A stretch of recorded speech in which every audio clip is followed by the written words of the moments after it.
नमस्ते वीवर्स, आज हम पढ़ने वाले हैं रिक्शा वाले के साथ कैसे बात करना।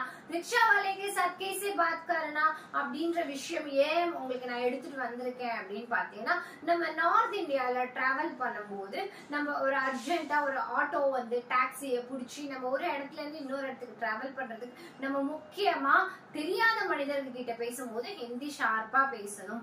ஏன் அப்படின்னு பாத்தீங்கன்னா, நீங்க சவுத் இந்தியால இருந்து வந்திருக்கீங்கன்னு உங்க லாங்குவேஜ் வச்சே அவங்க அண்டர்ஸ்டாண்ட் பண்ணிப்பாங்க.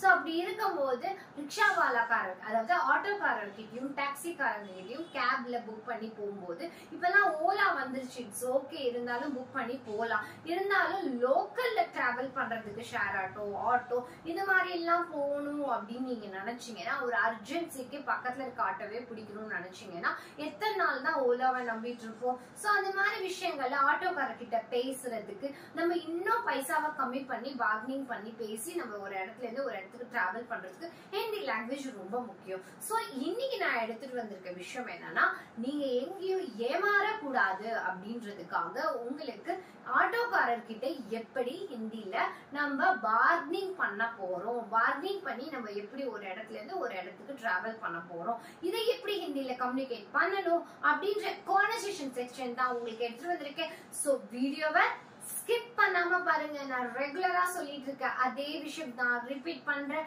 தயவு செய்து இன்னைக்கு தான் என்னோட வீடியோ ஃபர்ஸ்ட் டைம் பாக்குறவங்களா இருந்தா தயவு செய்து சப்ஸ்கிரைப் பண்ணிட்டு பாருங்க. இன்னைக்கு டே 64, நம்ம 64 ஆன டேக்கு வந்ததுனால இன்னைக்கு நீங்க இது வரைக்கும் ஃபர்ஸ்ட் டே வந்திருக்கீங்க, இப்பதான் என்னோட சேனலை ஃபர்ஸ்ட் டைம் பாக்குறீங்க, இல்ல நான் ஃபர்ஸ்ட் நான் 63 கிளாஸஸ் நான் மிஸ் பண்ணிட்டேன் அப்படின்னு நினைச்சீங்கன்னா டோன்ட் வரி. நீங்க என்னோட சேனலை சப்ஸ்கிரைப் பண்ணிக்கிட்டீங்கன்னா உங்களுக்கு என்னோட வீடியோஸ்ல நான் இது வரைக்கும் போட்ட பேலா வீடியோனா பழைய வீடியோஸ் எல்லாமே உங்களுக்கு சேனல்ல வந்துரும். நீங்க அதை பார்த்து லேர்ன் பண்ணிக்கலாம். இல்ல என்னால 63 வீடியோ ஒரே நாள்ல ஒரே மாசத்துல உட்காந்து பார்க்க முடியாது அப்படின்னு நினைச்சீங்கன்னா மேல இருக்க என்னோட நம்பர் நோட் பண்ணிக்கோங்க. 9500116572 இந்த நம்பருக்கு நீங்க கால் பண்ணி உங்களோட ஆன்லைன் கிளாஸ் புக் பண்ணிக்கோங்க. எஸ்பெஷலி உங்களோட குழந்தைங்களுக்கு என்கரேஜ் பண்ணி ஹிந்தி லாங்குவேஜ் கத்து கொடுக்கறது.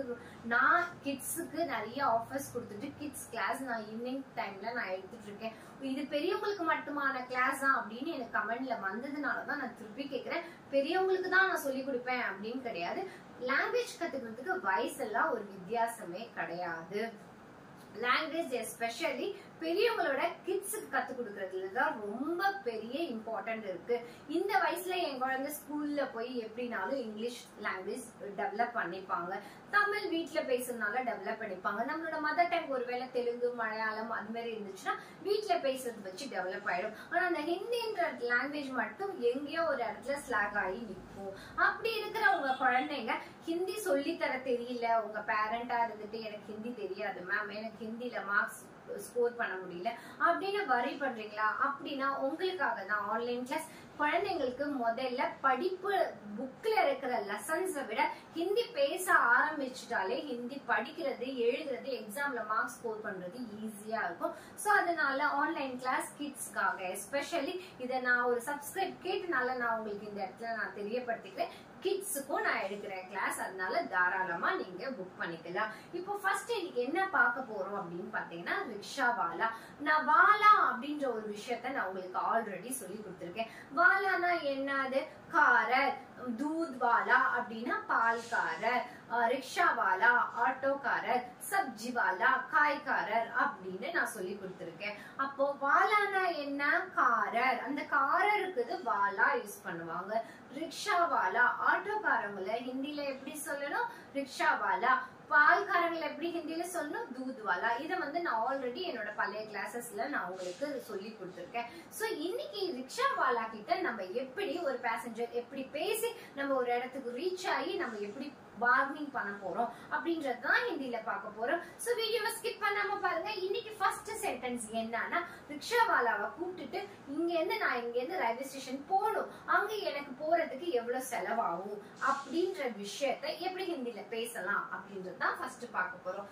हे रिक्शा वाला, मुझे रेलवे स्टेशन जाना है कितना महंगा होगा कितना महंगा होगा அப்படினா எவ்வளவு ரூபாய் ஆகும் हे रिक्शा वाला मुझे रेलवे स्टेशन जाना है कितना महंगा होगा அப்படினா எவ்வளவு ரூபாய் ஆகும் அப்படி कितना कितनाனா எவ்வளவு அப்படினு அர்த்தம் महंगाனா எவ்வளவு செலவாகும் அப்படினு அர்த்தம் मुझे रेलवे स्टेशन जाना है मुझे रेलवे स्टेशन जाना है रिक्शा वाला रेलवे स्टेशन जाना है அப்படின்னு சொல்லலாம் இல்ல मुझे रेलवे स्टेशन जाना है कितना महंगा होगा कितना महंगा होगा இப்ப புரியுதா ஃபர்ஸ்ட் சென்டென்ஸ் தமிழ்ல நான் எப்படி சொன்னா ரிக்ஷா வாலாவை கூப்பிட்டு நான் இந்த இங்க இருந்து ரயில்வே ஸ்டேஷன் போன எவ்வளவு ஆகும் அப்படின்றத ஹிந்தில எப்படி கேட்கணும் रिक्शा वाला मुझे रेलवे स्टेशन जाना है कृपया कितना महंगा होगा कृपया कितना महंगा होगा அப்படின்னு பேசணும் அதுக்கு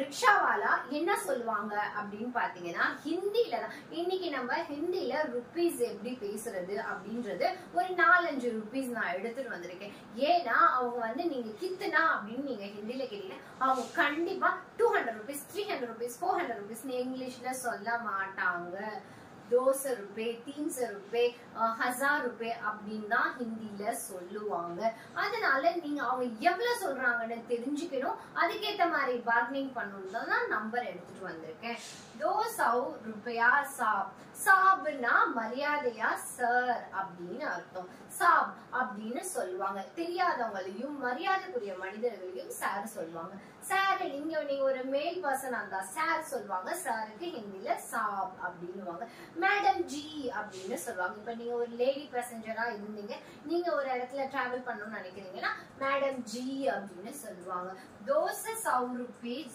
சாப் அப்படின்னு வருவாங்க 200 रुपए அப்படின்னு சொல்லணும் அடுத்தது இல்ல இல்ல நஹி நஹி என்ன சொல்லணும் 100 रुपए के देंगे चलेगा அப்படினா இல்ல இல்ல நீ நான் 100 ரூபாய் தான் கொடுப்பேன் போலாமா அப்படின்றதை எப்படி கேட்கணும் मैं 100 रुपए देता हूं चलो मैं 100 रुपए देता हूं चलो அவங்க எவ்வளவு ரூபாய் சொன்னாங்க 200 ஆனா நீங்க என்ன கேக்குறீங்க 100 rupees பார்கெனிங் பண்ணுங்க நல்ல மனிதர்கள் ஒரு சில பேர் கம்மி பண்றதுக்கும் வாய்ப்பு இருக்கு ஏமாத்தணும்னு நினைக்கிற மனிதர்கள் நீங்க ஒரு இடத்துக்கு 100 ரூபாய்க்கு போக வேண்டிய இடத்துல 200 ரூபாய்க்கு கேட்டுருவாங்க அப்ப அவங்க கிட்ட பார்கெனிங் எப்படி பண்ணணும் 100 रुपए देता हूं चलो சில பேர் டீக்கே எடுத்துட்டு வண்டி எடுத்துட்டு போவாங்க இல்ல சில பேர் வந்து கரடு முரடா பேசுவாங்க அப்படி எப்படி பேசக்கூடிய ஆட்டோக்காரர் தான் நம்ம இன்னைக்கு பார்க்க போறோம் 100 रुपए देता हूँ चलो 100 रुपए देता हूँ चलो 100 रुपए ना 100 rupees 100 रुपए ना 100 rupees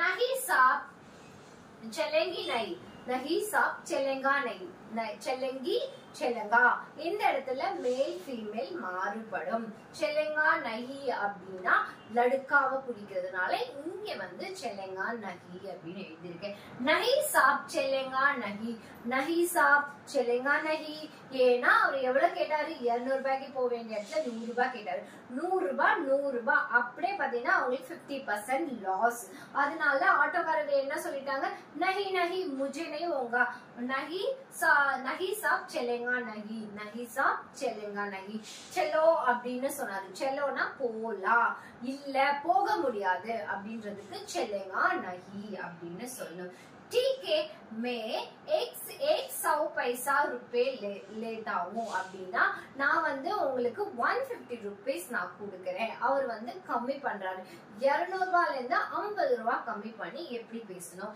150 ரூபாய்க்கு எப்படி சொல்லணும் அப்படின்னு பாத்தீங்கன்னா ठीक है பேச கத்துக்கோங்க ठीक है 100 पैसा रुपए ले लो 50 रुपए ले लो 150 रुपए ले लो 150 रुपए ले लो 150 रुपए 150 rupees के 150 रुपए ले लो नहीं होगा साहब नहीं होगा साहब नहीं होगा मुझे नहीं जा सकते அப்படினா இல்ல என்னால போக முடியாது எவ்வளவு கம்மி பண்ணி கேட்டாங்க 50 ரூபாய் கம்மி பண்ணி கேட்டாங்க 200 ரூபாய் 200 ரூபாய் அப்படின்றதுல 150 ரூபாய் 50 ரூபாய் கம்மி பண்ணி கேட்டாங்க அதுக்கு ஆட்டோக்காரர் ரொம்ப கரடு முரடானவர் என்ன சொல்றாரு नहीं साहब नहीं चलेगा அப்படினா இல்ல இல்ல போக முடியாது அப்படின்னு சொல்றாங்க नहीं साहब அப்படினா नहीं जाएगा साहब नहीं जाएगा साहब அடுத்து क्या जी அதாவது அதாவது கியாஜினா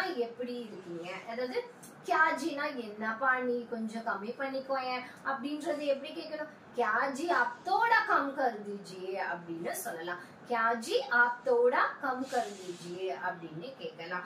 அதுக்கு नहीं साहब ठीक नहीं होगा, मेरे से ये नहीं होगा அப்படின்னு அவர் திரும்பி சொல்றாரு.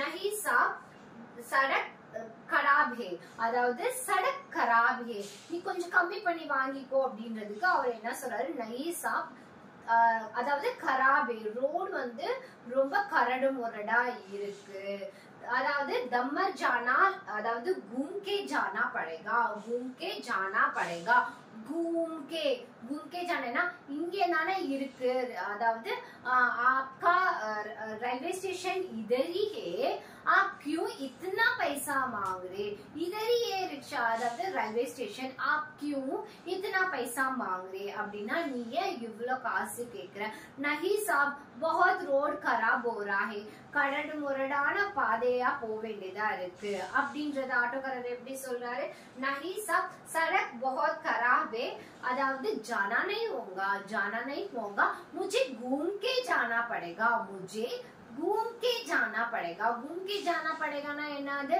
நான் சுத்திட்டு போணும். ரயில்வே ஸ்டேஷன் இங்க தான் இருக்கு. இப்ப சென்னை மாரி மெட்ரோ சிட்டிஸ்ல எல்லாம் என்ன ப்ராப்ளம்னா, நடுவுல பிரிட்ஜ் போட்டாங்க, மெட்ரோ ப்ராப்ளம்ஸ், மெட்ரோ எல்லாம் போட்டதுனால ஒரு இடத்துல இருந்து இப்படி போக வேண்டிய இடத்த இப்படி சுத்திக்கிட்டு போறோம்ல, அப்ப ஆட்டோக்காரர் வந்து அந்த மெட்ரோ ஒர்க்லாம் நடக்கிறதுனால நான் சுத்திட்டு போறதுனால இவ்வளவு பைசா ஆகுது அப்படின்னு கேட்பாங்கல்ல, அதை எப்படி கேட்கணும், मुझे ये रोड बहुत खराब है, मुझे घूम के जाना पड़ेगा, घूम के जाना पड़ेगा ना நான் சுத்திட்டு போணும். घूमना என்னது சுத்துறது. இந்த கும்ரோ அப்படின்னு ஒரு பாட்டு கேட்டிருப்பீங்களா, அதுல இந்த கும்ரோ கூம்னா அந்த வார்த்தை வருதுல, இப்ப இந்த சரியா பாட்டுகள் எல்லாம் அந்த கூம் அப்படின்னு ஒரு பாட்டு வரும். கூம்னா சுத்துறது அப்படின்னு அர்த்தம், சுத்து அப்படின்னு அர்த்தம். இப்ப என்ன கத்துக்கிட்டோம், घूम के जाना पड़ेगा, ऊपर से सामान भी है, ऊपर से सामान भी है, அவர் லக்கேஜ் நிறைய வச்சிருக்காங்க, அதனால அவர் ஆட்டோக்காரர் என்ன சொல்றாரு, मुझे घूम के जाना पड़ेगा और आपके ऊपर बहुत सामान भी है, सामान भी है. இப்பெல்லாம் ஓலால ஆட்டோல புக் பண்ணோம்னா எத்தனை பேர் இருக்கும்னு சொல்லிட்டு காசை ஏத்துறாங்க. ஃபர்ஸ்ட் எல்லாம் ஒரு ஆளு எத்தனை ஃபேமிலி மெம்பர்ஸ் ஏறினாலும் அந்த ருபீஸ்ல தான் போன மாதிரி, இப்பெல்லாம் 2 பேருக்கு மேல 3 பேரா போனாலும் ஓலால காசு கேட்க ஆரம்பிச்சிட்டாங்க. இதெல்லாம் நடந்துட்டு தான் இருக்கு. இதெல்லாம் எங்க போய் முடிய போகுது அப்படின்னு தெரியவே இல்லை. சோஷியல் டாக்லாம் அப்புறம் பார்ப்போம். இப்போ வந்து உப்பர் சே சாமான் பிஹே, நம்ம வச்சிருக்க லக்கேஜுக்கு ஏத்த மாதிரியும் காசு கேட்பாங்க. ஏன்னா வந்து அந்த லக்கேஜை வந்து அவங்க ஆட்டோல வச்சு எடுத்துட்டு போறதுனால அவங்களுக்கு ஆட்டோ சேதம் ஆகும்னு நினைச்சிட்டு கேட்கறாங்களான்னு தெரியல, ஆட்டோக்காரங்களுக்கு தான் தெரியும். அதனால ऊपर से सामान भी है, ऊपर से सामान भी है, நீங்க மட்டும் வரல, உங்களுக்கு கூட வந்து திங்ஸும் இருக்கு. ऊपर से सामान भी है, सामान என்னது திங்ஸ் அப்படின்னு அர்த்தம். ऊपर से सामान भी है, नहीं ठीक नहीं होगा और कितना ही ले लेंगी அப்படின்னதுக்கு அவங்க என்ன சொன்னாங்கன்னா, இல்ல என்னால முடியாது, நீங்க எவ்வளவுதான் கொடுப்பீங்க அப்படின்னு ஆட்டோக்காரர் கேக்குறாரு.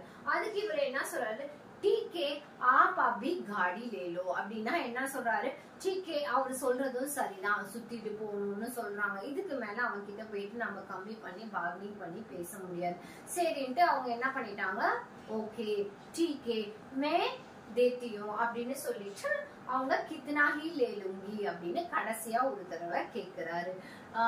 देना है 2 से 100 रुपए, देना है 2 से 100 रुपए, 2 से 100 रुपएனா நீங்க 200 ரூபாய் தான் கொடுக்கணும் அப்படின்னு சொல்றாங்க.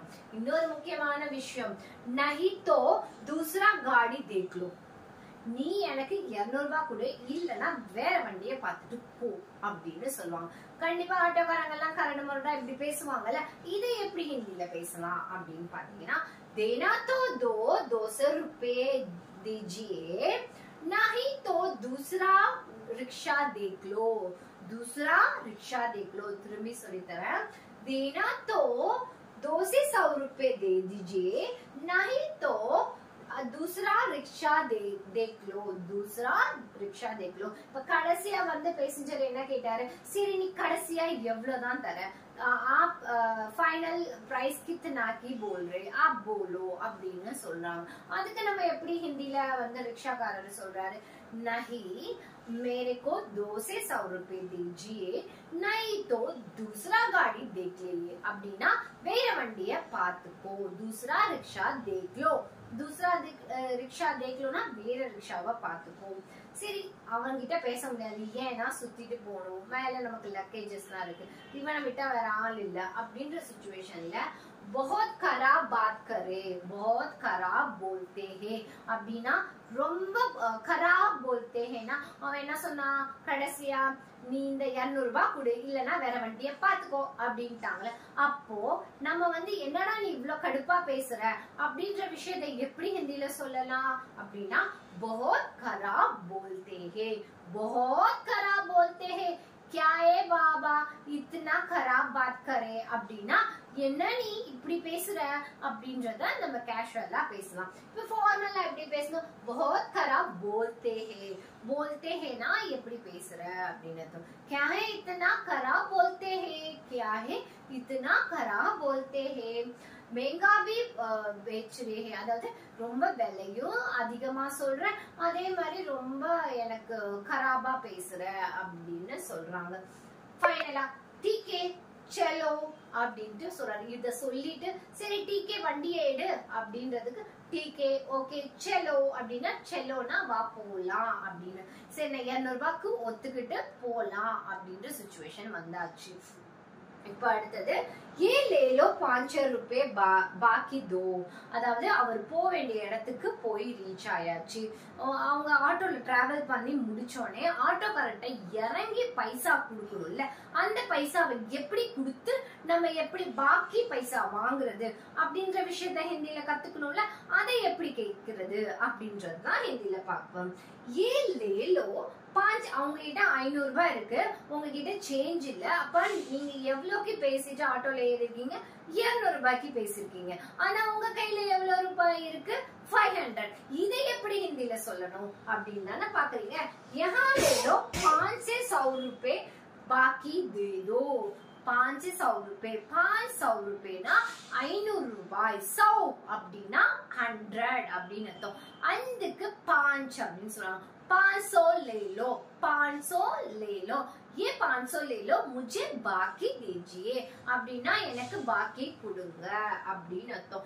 यहाँ दो बाकी, நம்ம 200 ரூபாய்க்கு போக மீதி எவ்வளவு பாக்கி ஆட்டோக்காரர் தரணும், 300 rupees. இந்த 300 rupees எப்படி ஹிந்தில சொல்லணும், 300. என்ன சொல்லணும், 300. ये लो भैया आप 300 बाकी ले लो, 300 बाकी ले लो.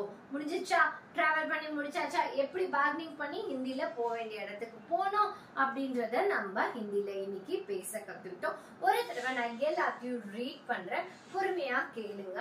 உங்களுக்கு இன்னும் ஸ்பெஷலா உங்களுக்கு இன்னும் ஒரு ரிவிஷன் பார்ட்டா இருக்கும். हे रिक्शा वाला, मुझे रेलवे स्टेशन जाना है, मुझे रेलवे स्टेशन जाना है. ठीक है, कितना महंगा होगा, कितना महंगा हो அப்படின்னா எவ்வளவு ரூபாய் ஆகும். 200 रुपए साहब, அவர் வந்து மரியாதையா சார்னு சொல்றதுனால சாப் அப்படின்னு சொல்றாங்க. 200 रुपए साहब, 200 रुपए साहब. नहीं 100 रुपए देंगे चलेगा, नहीं मैं 100 रुपए देंगे चलेगा அப்படின்றாரு. नहीं साहब चलेगा नहीं, नहीं साहब चलेगा नहीं. ठीक है, मैंने 150 रुपए ले लो, 150 அதாவது 50 ரூபாய் குறைச்சிட்டு 150. नहीं नहीं दूंगा साहब அப்படின்னா இல்ல முடியாது அப்படின்னு அர்த்தம். क्या जी, அதாவது नहीं दो, அதாவது என்னன்னா அவங்க வந்து என்ன சொல்றாங்க, இல்ல நல்லா இது செல் ஆகாது, नहीं ठीक नहीं होगा அப்படிங்கிறதுக்கு. नहीं सब सड़क बहुत खराब है, मुझे घूम के जाना पड़ेगा, मुझे घूम के जाना पड़ेगा. और ऊपर से सामान भी है, और ऊपर से सामान भी है. ठीक है, और फाइनली कितना है ले लेंगे, कितना की ले लेंगे, कितना की ले लेना கடைசியா நீ எவ்வளவு வாங்குற, அதாவது दोनों है 200 रुपए दीजिए, नहीं तो दूसरा गाड़ी देख लो, दूसरा रिक्शा देख लो न சொல்லலாம், दूसरा गाड़ी देख लो न சொல்லலாம். बहुत खराब बोलते हैं, बहुत खराब बोलते हैं, महंगा भी है, बहुत खराब भी बोल रहे. ठीक है चलो चले அப்படின்னு சொல்லலாம், चले चले அப்படின்னு சொல்லலாம். சரி சரி வா போலாம் அப்படின்றத எப்படி சொல்லணும்? ठीक है चलो चले. यहाँ ले लो 500 रुपए बाकी का दे दो. 500 रुपए, 500 रुपए ना 500 रुपए. ये ले लो बाकी 300 रुपए. थैंक यू, धन्यवाद. அவ்வளவுதான். இப்போ நம்ம பார்த்த இந்த விஷயங்கள் எல்லாமே கண்டிப்பா உங்களுக்கு ஒரு நார்த் இந்தியால போயிட்டு ஒரு ஆட்டோக்காரர் கிட்ட பார்கெனிங் பண்ணி பேசி எப்படி பண்ணணும்னு பார்ப்போம். இங்க நான் வந்து 200, 100 रुपए, 500, 300 அப்படின்னு நான் உங்களுக்கு நம்பர்ஸ் எப்படி ஹிந்தில சொல்லணும்னு சொல்லி கொடுத்தேன். ஒருவேளை அவங்க கேக்குற இடத்துக்கு நீங்க 1000 ரூபாய்க்கு டிராவல் பண்ணணும்னா அது எப்படி பேசணும்? 10 ரூபாய்க்கு டிராவல் பண்ணணும்னா 10 रुपए, 15 ரூபாய்க்கு 15 रुपए. அதே மாதிரி நம்ம ருபீஸ் வேணாலும் சேஞ்ச் ஆகும், தவிர சென்டென்ஸ் எல்லாமே இதுதான் வரும். நீங்க எப்பயுமே ஒரு ஆட்டோக்காரன் அவன் எவ்வளவு சொன்னாலும் நார்த்ல போயிட்டு ஏறிடாதீங்க. ஏன்னா எனக்கே பர்சனலா எக்ஸ்பீரியன்ஸ் இருக்கு. 10 ரூபாய் போக வேண்டிய இடத்துல 100 ரூபாய்க்குலாம் ஆட்டோல நான் டிராவல் பண்ணிருக்கேன். ஏன்னா காரணம் பார்கெனிங் பண்ணாம பேசாம நம்ம அவங்க சொல்ற வேலைக்கெல்லாம் ஏறிட்டு போக கூடாது. ஏன் சொல்றேன்னா சவுத் இந்தியாவில இருக்கிறத கம்பேர் பண்ண விட நார்த் இந்தியாவில எல்லாமே बहुत चीप मिल जाएगा, बहुत कम में मिल जाएगा அப்படின்னா எல்லாமே கம்மியா தான் இருக்கும். ஆட்டோக்கு சார்ஜ் கம்மியா இருக்கும், சப்ஜியோட காசு கம்மியா இருக்கும், ட்ரெஸ்ஸஸ் காசு கம்மியா இருக்கும். நம்ம தமிழ்நாட்டை கம்பேர் பண்ணும்போது நார்த்ல எல்லாமே கம்மியா இருக்கும். சோ இங்க அவங்க சொல்ற அமௌண்ட்டுக்கு ஓகேன்னு சொல்லிட்டு போகாம இதே மாதிரி ஹிந்தில பார்கெனிங் பண்ணி பேசி போக பாருங்க. ஒரு சில ஆட்டோக்காரங்க இருக்காங்க இப்படி போய் ரீச் ஆக வேண்டிய ரயில்வே ஸ்டேஷனை தேவையில்லாம ரோடெல்லாம் சுத்திட்டு கூட்டிட்டு போய் ரீச் பண்ணி விடுற இடமும் இருக்கு. சோ ஏமாளி இருக்கிற வரைக்கும் ஏமாத்துறவங்க இருக்கதான் செய்வாங்க. சோ நம்ம என்னைக்குமே ஏமாளியா இருக்க கூடாது அப்படின்னு நினைச்சீங்கன்னா ஹிந்தி பேச ட்ரை பண்ணுங்க. உண்மையா சொல்றேன், ஹிந்தி கத்துக்கிறதோட ஸ்கில்ஸ் உங்க லைஃப் எந்த அளவுக்கு க்ரோத் பண்ணும் அப்படின்னு பாத்தீங்கன்னா நான் தான் ஒரு கிரேட் எக்ஸாம்பிள். ஏதாவது உங்களுக்கு ஒரு நல்ல நல்ல ஆப்பர்ச்சுனிட்டிஸ் கிரியேட் ஆயிட்டே இருக்கும். நம்ம ஏன் கத்துக்க போறோம், இனிமே என்ன பண்ண போறோம், தயவு செய்து யோசிக்காதீங்க. என்னோட லைஃப் முடிஞ்சிருச்சு, எனக்கு மேரேஜ் ஆயிடுச்சு, இனிமே நான் என்ன செய்ய போறேன், எது கத்துக்கணும் அப்படின்னு நினைக்காதீங்க. உங்களோட கிட்ஸுக்கு சொல்லி கொடுக்கலாம், இல்ல உங்களோட நெஃப்யூ நீஸ் சொல்லி கொடுக்கலாம். நீங்க ஒரு எக்ஸ்ட்ரா லாங்குவேஜ் ஸ்கில் உங்களுக்கு இருக்கும் போது என்ன தெரியுமாவும், உங்களுக்கு சுத்தி இருக்கிறவங்க உங்களை இன்னும் ரெஸ்பெக்டா பார்ப்பாங்க. ஓ இவளுக்கு இன்னும் லாங்குவேஜ், இவளுக்கு 5 லாங்குவேஜ் தெரியும், 10 லாங்குவேஜ் தெரியும் அப்படின்னு இருந்தா உங்களோட குவாலிஃபிகேஷனோட லாங்குவேஜ் ஸ்கில்ல தான் முதல்ல பார்ப்பாங்க. நீங்க ஒரு இன்டர்வியூ அட்டென்ட் பண்ணாலே ஃபர்ஸ்ட் உங்களோட குவாலிஃபிகேஷனை செக் பண்ண மாட்டாங்க, லாங்குவேஜ் ஸ்கில் எந்த அளவுக்கு உங்களுக்கு growth-ஆ இருக்கு அதை தான் செக் பண்ணுவாங்க. அதுக்கு தான் பர்சனலா இன்டர்வியூ எடுப்பாங்க. வியூல உங்களோட way of body language, way of speaking language இதெல்லாமே செக் பண்ணுவாங்க. சோ உங்களோட லாங்குவேஜ் ஸ்கில்ல டெவலப் பண்றதுனால உங்களோட ஃபியூச்சர் கோல் கண்டிப்பா நீங்க நினைக்காத அளவுக்கு வேற லெவல்ல இருக்கும். பெரிய பெரிய செலிபிரிட்டிஸ் கூட ஹிந்தி பேச முடியாம கஷ்டப்பட்டு தான் இருக்கிறாங்க. காரணம் என்ன, அவங்களுக்கு ஹிந்தி பேச ஒரு நல்ல பார்ட்னர்ஸ் கிடையாது. பெரிய பெரிய அபிஷியலா ஒர்க்ல இருக்கிற பிசினஸ் மேன்ஸால கூட ஹிந்தி பேச முடியாதனால அவங்க பிசினஸ்ல லாஸ் ஆகுறது கூட நிறைய ஆப்பர்ச்சுனிட்டிஸ் நிறைய பேர் ஃபேஸ் பண்ணிட்டு தான் இருக்காங்க. என்னோட சேனலை பொறுத்த வரைக்கும் நீங்க எப்பேற்பட்ட சிச்சுவேஷன்ல இருந்தாலும் இன்னைக்கு நீங்க கத்துக்கணும்ன்ற ஸ்கில்ல நீங்க டெவலப் பண்ண ஆரம்பிச்சாலே போதும், உங்களால கூடிய விரைவில் ஹிந்தி பேச உங்களால முடியும். அதுக்கு தான் நான் இருக்கேன், எங்களோட சேனல் இருக்கு. சோ எங்களோட சேனல்ல சப்ஸ்கிரைப் பண்ணிட்டு பாருங்க. உங்களுக்கு கூடிய விரைவில் ஹிந்தி பேச வைக்கிறது என்னால சேலஞ்ச் பண்ணி சொல்ல முடியும். உங்களை ஹிந்தி பேச வைக்கிறது ரொம்ப ஈஸியான விஷயம். ஈஸியா ஜாலியா ஃபன்னா ஹிந்தி கத்துக்கணும்னா நீங்க பண்ண வேண்டிய விஷயம் என்னோட சேனலை சப்ஸ்கிரைப் பண்ணிக்கோங்க. கீழே இருக்க கமெண்ட் செக்ஷன்ல கமெண்ட் பண்ணுங்க நீங்க எதனால ஹிந்தி கத்துக்கிறீங்க. தட் இஸ் இம்பார்ட்டன்டான பாயிண்ட். இந்த ஏன் நான் உங்களை கமெண்ட் பண்ண சொல்றேன்னா, என்னோட சப்ஸ்கிரைப் என்ன ரீசனுக்காக நீங்க எனக்கு ஹிந்தி கத்துக்கிறதுக்காக என்னோட சேனலை ஃபாலோ பண்றீங்கன்னு எனக்கு ஒரு நாலேஜ் கிடைச்சிச்சுன்னா அதுக்கேற்ற மாதிரி நான் கண்டென்ட் எடுத்துட்டு வந்து உங்களுக்கு சொல்லி கொடுக்கறதுக்கு ஈஸியா இருக்கும். என்கிட்ட ஸ்டூடெண்டா இருந்தீங்கன்னா உங்களுக்கு ஸ்கூல் ரிலேட்டடா ஏதாவது டாபிக் எடுத்துட்டு வந்து சொல்லி கொடுக்கலாம். இல்ல காலேஜ் ஸ்டூடெண்டா இருந்தீங்கன்னா அதுக்கேற்ற மாதிரி டாபிக் எடுத்துட்டு வரலாம். பிசினஸ் மேன்ஸ், பிசினஸ் உமன்ஸ், இல்ல நான் கொஞ்சம் ஜாலியா டிராவல் பண்றதுக்காக கத்துக்கிறேன், வாட் எவர் எது வேணாலும் இருக்கட்டும். என்ன ரீசனுக்காக நீங்க ஹிந்தி கத்துக்கிறீங்க அப்படின்றத கீழே இருக்க கமெண்ட் செக்ஷன்ல கமெண்ட் பண்ண மறந்துடாதீங்க. Tata bye bye. நாளைக்கு உங்களை மீட் பண்ற வரைக்கும் until bye bye, take care.